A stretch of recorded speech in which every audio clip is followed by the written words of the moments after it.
Have you ever felt that unsettling quiet before a storm?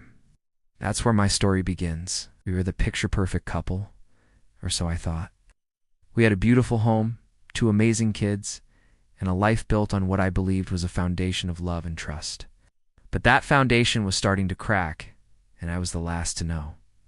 It started with whispers, sideways glances from friends, and a new kind of silence in our home. Sarah, my wife, had always been the life of the party, but now her laughter seemed rehearsed. The first real humiliation came at our annual neighborhood barbecue. I was grilling, surrounded by friends, when one of Sarah's new work friends, a guy named Mark, made a joke. It was about my new golf clubs, but the way he said it, the way Sarah laughed a little too loudly, and the way everyone else suddenly got quiet. It felt like the punchline was me. He talked about her long work trips, her dedication, and patted me on the back like I was some clueless child. I smiled, but inside, a cold dread began to pool in my stomach. I felt small, foolish, a character in a play I hadn't realized I was a part of. That night, the strange behaviors clicked into place. The late-night work emergencies, the phone that was suddenly always face down and password protected, the new expensive clothes she claimed were from a sample sale. She started picking fights over nothing, twisting my words, making me feel like I was going crazy. "You're just so insecure lately," she'd say, her voice dripping with fake concern. "Maybe you should talk to someone." The gaslighting was relentless. I was being painted as the problem, the unstable one, while she was the patient, long-suffering wife. The slow discovery was the worst part. It wasn't one big explosion. It was a death by 1,000 cuts, a receipt for a hotel I knew she hadn't stayed at for work, an email left open on the shared computer, a reservation for 2 at a romantic restaurant on a night she told me she was working late. Each piece of evidence was a small betrayal, a tiny shard of glass in my heart. The woman I had built my life with was a stranger, a master of deceit, living under my own roof. I felt like I was drowning, and the hand holding me under was hers. As my suspicions grew, Sarah's demeanor shifted from deceptive to cold and manipulative. The warmth in her eyes was gone, replaced by a chilling calculation. She and Mark became bolder, almost flaunting their connection right in front of me. They believed they were untouchable. They thought I was too weak, too broken, too in love with the memory of what we had to ever fight back. They would exchange looks over my head at family dinners, share inside jokes I wasn't privy to. They saw me not as a person, but as an obstacle, an inconvenience to be managed, until they were ready to discard me completely. The emotional breakdown came on a Tuesday afternoon. I was in our son's room, helping him with a model airplane, the same kind my father and I used to build. He looked up at me with such innocent trust, and in that moment, the full weight of Sarah's betrayal crushed me. I wasn't just losing my wife. I was losing the future I had promised my children. I excused myself, went into the garage, and just broke.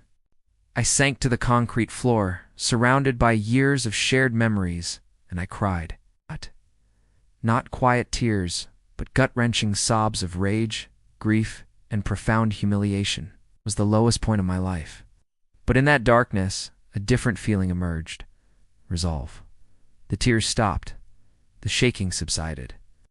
I stood up, no longer a victim, but a man with a plan.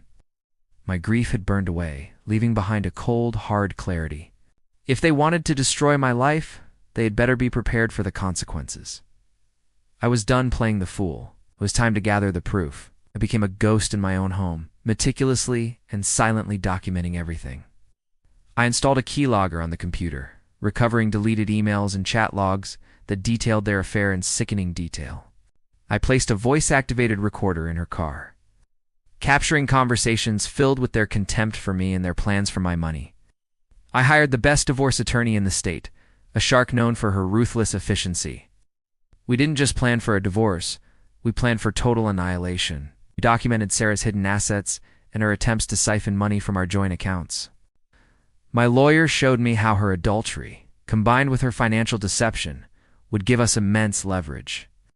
But a legal victory wasn't enough. They had humiliated me publicly. Her downfall needed to be just as public. I reached out to a well-connected old friend in local journalism, someone who owed me a favor and loved a juicy story. We prepared to package the emails, the audio, the financial records, ready to be deployed at the perfect moment. The trap was set for the annual charity gala for the company where both Sarah and Mark worked. It was the biggest social event of their professional year. Their CEO would be there, their colleagues, everyone. Sarah was glowing that night, draped in a new dress I'm sure Mark paid for. She stood by his side, untouchable, the queen of her own little kingdom. As the CEO took the stage to give his keynote address, he was handed an urgent message. It was a single file on a USB drive. A moment later, the main screen behind him, which was supposed to show company achievements, flickered, and then it began. An audio clip played over the ballroom's sound system. Sarah and Mark, in her car, laughing about how they were fooling me, mocking my career, planning how to take the house. The crowd fell silent. Then emails and chat logs filled the screen, their intimate messages and financial schemes displayed for hundreds of their peers to see. The humiliation in the room was absolute. You could feel the air crackle with shock and scandal. Sarah's face went from triumph to horror to ashen white. Mark looked like he had been physically struck. They were exposed utterly and completely in front of the very people they had tried so hard to impress. The fallout was immediate and catastrophic. The next morning, the story was on the front page of the local news website, my journalist friend having published the entire dossier. They were both fired for ethics violations. Their professional reputations were obliterated overnight. The divorce, the evidence was so overwhelming that Sarah got nothing. The judge, citing the egregious moral and financial misconduct, awarded me full custody of the children, the house, and the majority of our assets. She was left with nothing but her shame and the consequences of her actions. Now, my life is quiet. The house is no longer filled with tension, just the sound of my kids' laughter. Some nights I sit on the porch and think about it all. There's no triumph, no joy in what I did. There's just a haunting quiet.